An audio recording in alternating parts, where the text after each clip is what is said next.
আজকে একটু সুযোগ করে বাজারে গিয়েছিলাম। ভেবেছি একটু মাছ নিয়ে আসি। তরতাজা মাছ। আসলে ফ্রিজিং মাছ খেতে না আমার ভালোই লাগে না। কিন্তু ভাগ্যের নির্মম পরিহাস যে আমাদের ফ্রিজের জিনিসই খেতে হয়। কর্মব্যস্ততার কারণে প্রতিদিন বাজার করা বা ২ দিন পর বাজার করা সম্ভব হয়ে ওঠে না। তাই আজকে নিয়ে আসলাম তেলাপিয়া, বড় মাছ, সিলভার কাপ এবং কই মাছ। কই মাছগুলি ছিল একদম তরতাজা জীবিত মাছ। এনে পানিতে মানে করেছিলাম, রেখে দিয়েছিলাম যেন ওগুলি বেঁচে থাকে। পরে বিকেলবেলা বুয়ার সাথে বলেছি সব মাছে কাটা হয়ে গেছে।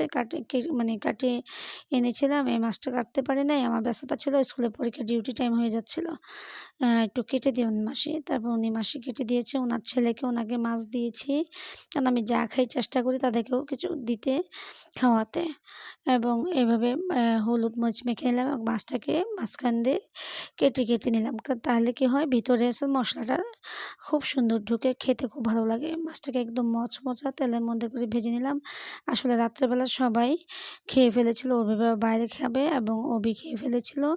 আমি এবং আমার শাশুড়ি খাবো। তাই আমাদের দুজনের জন্য ২ পিস মাছ ভেজে নিচ্ছি। কারণ তরতাজা মাছটা খেতে অন্যরকম স্বাদ। ফ্রিজিং মাছটা খেতে কিন্তু এই মাছটার মতো স্বাদ লাগবে না। যদিও ওরা সবাই খেয়ে ফেলছে বিধায় আমাদের জন্যই শুধু করেছি।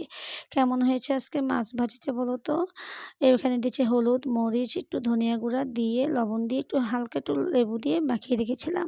তারপর ডুবো তেলে এটা ভেজে নিয়েছি। উপরে পেঁয়াজ বেরেস্তা দিয়েছি। সবাই